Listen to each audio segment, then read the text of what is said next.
Okay, I should probably get this out of the way now. This isn't going to be like my usual review videos that have a defined structure and college-esque vocabulary. Nah, this is just going to be a few minutes of somewhat unhinged, barely scripted, barely edited complaining. If you don't like it, go watch my 7 or 8 other Helluva Boss videos that have actual cohesion, but if you're cool with it, well, here we go. Also, something else I'd like to get out of the way here in the beginning is that I think I was a little bit too nice to Western Energy in my last review. I mean, it was still good, but I'd say it's about a 9 out of 10 and a weaker 9 out of 10 at that. This is mostly due to one of the most crucial lines in the episode not actually making sense if you stop to think about it for more than 2 seconds. The episode also emphasizes some overarching issues that are starting to develop with the show as a whole, which I'm just going to throw up in a massive block of text that I already wrote out to a friend, because I'm not writing or saying all that again. Now, let's get into this degenerate iTunes visualizer. I think it's best to get the positives out of the way in a video that's mostly complaining, so let's do that. The animation is fantastic, and the character design is creative. I mean, the art style may have changed on 3 separate occasions and vary wildly in quality, and yes, it does have that mandatory Vivzy Pop flair to it, where it looks like a high-budget version of someone's mid-2000s deviant art OCs, but it's still good. There's also a fair amount of amusing background gags, more than I've seen in an episode of Helluva Boss in a while, so that's a plus. Also, we get to see some more world building in the form of a new ring, which is Gluttony. I previously mentioned that I love Helluva Boss's physical settings, so I liked that. While I don't actually like the character of the Queen Bee, I don't know her name and I'm too lazy to Google it. Even though she sucks, it was kind of cool to see another ring ruler like Asmodeus. And that's all the positives I have for this thing. Wow, that was fast. So, this thing is not an episode of Helluva Boss. This is a rehash of something that Vivzy Pop already made with a Helluva Boss sticker thrown onto it so that people will watch it. Because nobody cares about the webcomic that the original was based around anymore. Or because the copyright gods of YouTube took the old video as a sacrifice.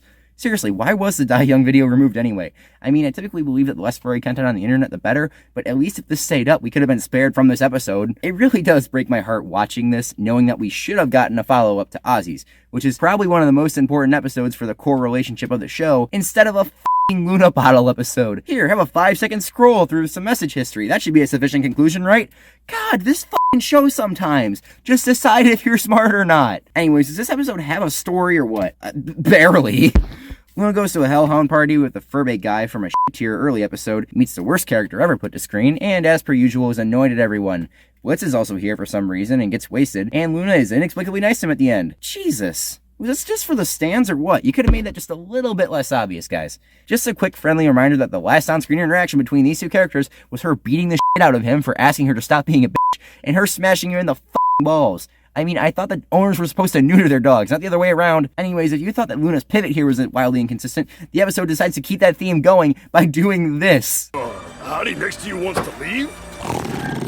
Watch it. I mean, we could stay a little longer. That was all it took for her to change her mind? If they needed to have Luna and Blitz stay at the party for the story to proceed, why even have Luna try and leave in the first place? They could have had Blitz walk in here to get his daughter, then get wasted, because that's a very Blitz thing to do, and then have the scene proceed as written. Not to mention that this completely mishandled waste of a scene was also highlighted as the most important scene of the 2022 trailer. And I thought that Chaz was a waste of space in that thing. This is just insulting. Anyways, how are the characters in this episode? Helluva Boss loves their characters and usually puts quite a bit of effort into making them compelling by writing good arcs, and that, no. You get a trope.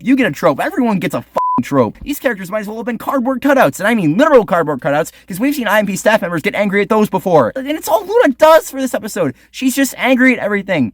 Unlike everything else in this episode, this actually makes sense, because this is how Luna always is. I mean, it's a bit more justifiable this time because everyone else around her is somehow more insufferable than her, but it's still nothing but her trope. That is, until the end, when they just have her being super nice to Blitz, a person that she's never treated with any respect before, for no reason. This is bullshit. Viv, you can't write a character as a perpetually angry bitch for years, and then just pull a bunch of scenes of her being nice out of your ass when you feel like it and expect people to take you seriously. The only time that somewhat works is if the character she's addressing is someone that we as an audience can picture her not being horrible to. You know, someone like Octavia? Sure, the stands may ignore it, but everyone else without clouded biased judgment is going to be left very confused. So who else are the mains of this episode? The furbait guy does nothing, this poodle thing is annoying for a few minutes, this guy infuriates me because the trailer made me think that he would be somehow important, and Blitz is Blitz. I'm going to be honest, I think that his inclusion is the only reason that I watched this entire thing. Luna is somehow worse, and finally, we've got the Queen Bee. Again, I seriously don't know her name. They probably said it at some point in the episode, but I'm not rewatching it to find out, so I'm just going to call her Queen Bee. This furbait Veroska ripoff is basically every obnoxious party girl classmate that you've ever had, and every valley girl in California, all mixed together in one unholy abomination. This character is also over-designed as fuck. I think that Viv hates her animation team or something, given the excessive amount of details in almost all of her characters. Hell, that was the first problem that A24 fixed after picking Hasbin up. Also, I guess Queen Bee is supposed to be powerful or something because she goes kaiju at some point. God, living on the same plane as this character would actually be hell. I wanted to Cobain myself every time she opened her goddamn mouth. Everything she says is annoying. She has no personality outside from strict conformity to the stereotypes I already mentioned.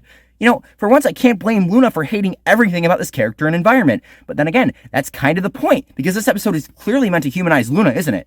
You know, isn't that sad? The only way to make this annoying character sympathetic is to pit her against other characters that are astronomically more annoying instead of just writing a better character. Anyways, what does she do?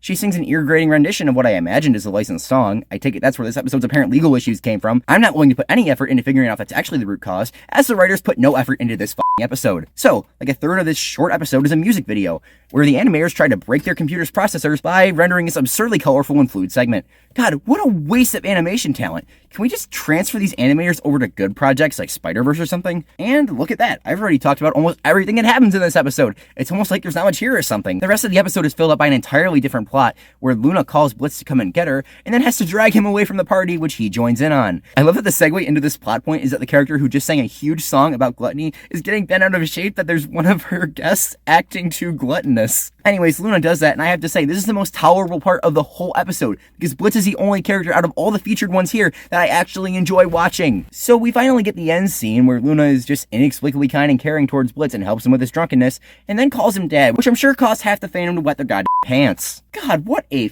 train wreck this episode was.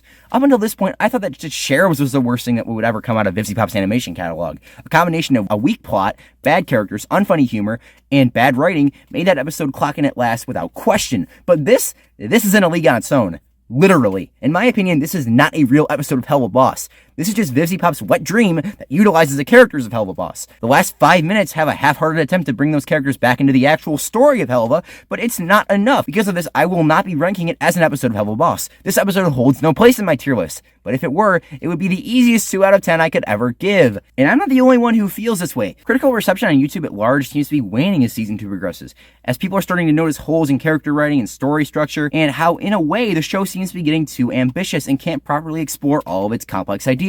I think that these criticisms have merit, and I'm legitimately not sure if dropping this season finale months late, this far into season 2, helps or hurts this reception. If it helped, great, but if it hurt, well, I'm concerned for the future of this show, and I really hope that Viv can get it back on track. Thank you guys for watching. If you enjoyed this video, and if you want to see me just rant like a maniac more, let me know in the comments below. I might drop a couple more of these. Be sure to like, comment, share the video around. Bye.